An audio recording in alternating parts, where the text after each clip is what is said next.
Imagine the perfect pitch. You've totally dialed in your product market fit, right? You just know customers are going to beg for it. You've got the skills, the unstoppable drive, and a crystal clear vision of exactly how you're going to disrupt the whole industry. It's all perfectly aligned. Well, except for one massive, glaring problem staring right back at you from your bank account. You have absolutely zero cash to actually build the thing. And man, the friction here is just immense. Because passionate ideas, those are free. But execution is painfully expensive. So where does the money actually come from?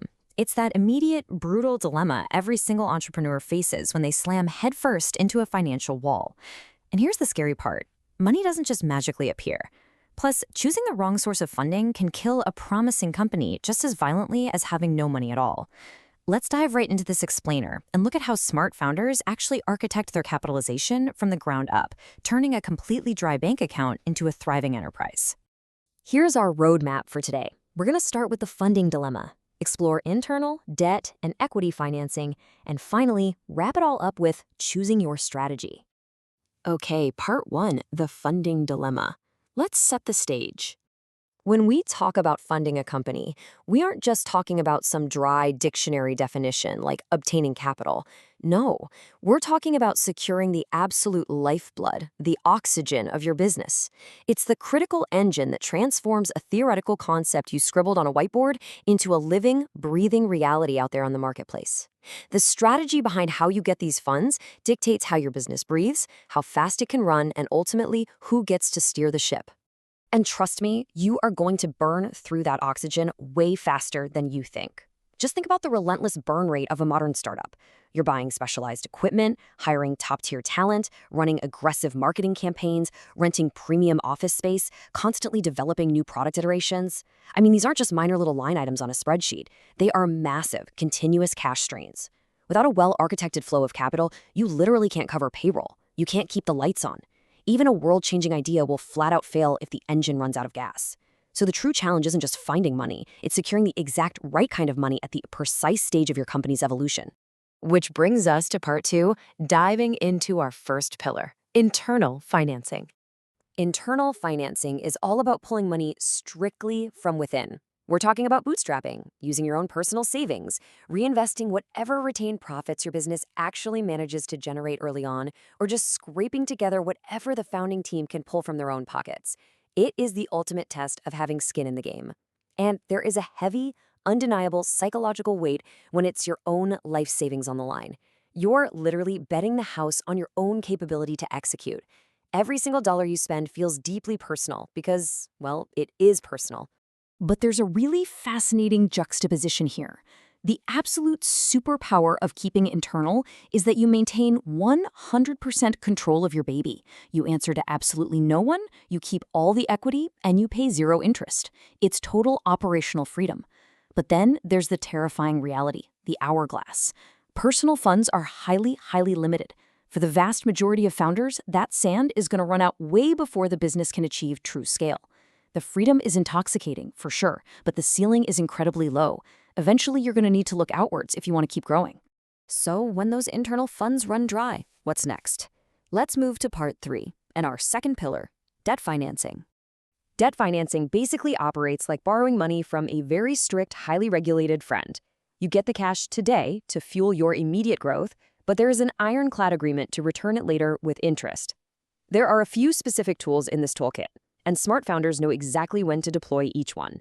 You've got standard bank loans for general capital, business credit lines for bridging those short-term cash flow gaps, specific equipment financing, where the machinery itself actually acts as the collateral, and government-backed loans that usually offer friendlier rates. Choosing an equipment loan to buy, say, a massive industrial 3D printer is brilliant because it preserves your flexible line of credit for unexpected payroll bumps down the road. It's all about strategic allocation. Let's weigh the gritty reality of taking on debt. The pros are fantastic for founders who demand to stay the boss. You keep total ownership of your company, and your repayment schedule is highly predictable. You know exactly what you owe and exactly when you owe it.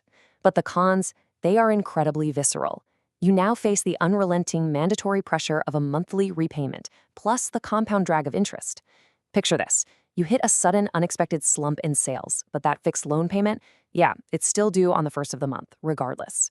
A bad quarter combined with inflexible debt can swiftly push a founder to the absolute brink of failure. Because of that intense monthly pressure, debt financing is a precision instrument. It's not a blunt tool. It's best deployed when your business has already achieved predictable revenue and a strong, unshakable cash flow. Take a SaaS company with thousands of locked-in recurring monthly subscriptions, for example.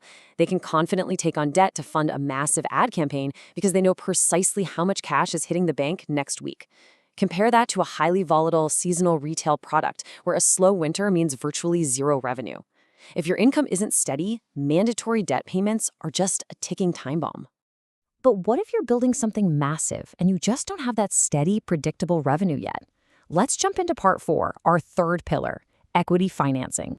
With equity financing, you aren't actually borrowing money at all. Instead, you're bringing in outside capital by selling a piece of your company. You are literally trading a percentage of your future upside for cash today so you can build that future.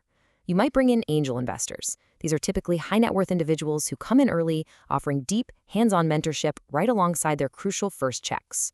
Or, as you scale, you might target venture capital firms. They bring massive institutional war chests focused purely on aggressive scaling and capturing dominant market share. Either way, these strategic partners are stepping in to share the immense risks with you. But there's massive structural friction in this trade-off. Imagine keeping 80% of your company and handing 20% over to your new investors. The incredible, immediate benefit is that there are no monthly loan payments draining your precious cash reserves. The investors absorb the financial risk. If the company goes under, they lose their money. But what does giving up that 20% actually mean in practice? It's not just a slice of future profits. You are giving up a very real slice of your autonomy. It means giving up board seats. It means investors potentially having veto rights over major executive decisions. It means constant, unrelenting pressure to grow fast and eventually sell or go public. You're no longer answering just to yourself. You have to carefully consider if you are truly ready to share the steering wheel. Part 5. Choosing your strategy. Let's put this whole puzzle together. It's time to break the illusion that founders must rigidly choose just one of these paths to succeed. In the real world, there is no universal copy-paste answer. The optimal capitalization strategy depends entirely on a complex dynamic dance of specific variables. How these interact is literally everything. For instance, if you have an insanely high risk tolerance, super aggressive growth goals, but absolutely zero current cash flow, well, the math almost certainly pushes you toward equity. Conversely, if you have more modest growth goals and a steady, highly predictable cash flow, debt is likely your best friend. Your business stage, your specific industry dynamics, and your ultimate end goals completely dictate which lever you need to pull. Imagine the journey of a wildly successful, growing enterprise. It's a cohesive narrative, not just a static choice. The journey often kicks off in stage 1. Entirely bootstrapped, the founder aggressively drains their personal savings just to build a working prototype and prove the concept to the market. Then, once they land those first few reliable customers and generate some steady revenue, they naturally graduate to stage 2, securing a strategic bank loan to buy specialized equipment or hire key staff, all without diluting their ownership. Finally, to truly accelerate, cross borders, and dominate the global market, they hit stage 3, attracting major institutional investors to just pour gasoline on the fire. It's a calculated, natural progression. And throughout this entire evolution, the smartest entrepreneurs keep their eyes strictly locked on the ultimate objective, long-term sustainability over short-term survival. Because picking the wrong financial tool for the wrong stage, that can be utterly devastating. Imagine taking on toxic, high-interest venture debt before you even have a finished product. You could easily crush the business under an unmanageable burden before it ever takes its first real breath. The right financial strategy isn't just about grabbing enough cash to survive until next Tuesday. It's about building a robust, permanent foundation that allows you to expand faster, attract elite talent, and seize market opportunities way before your competitors even see them coming. Which brings us to our final takeaway today. Great ideas start businesses, but smart financing helps them grow. Capital is ultimately just a tool, and you, the founder, are the architect. Understanding the intricate balance between internal funds, debt, and equity is exactly what separates the fleeting, forgotten ideas from the enduring empires. So, take a hard look at your own brilliant vision. What exact combination of financing will be the perfect fuel to finally help it take off?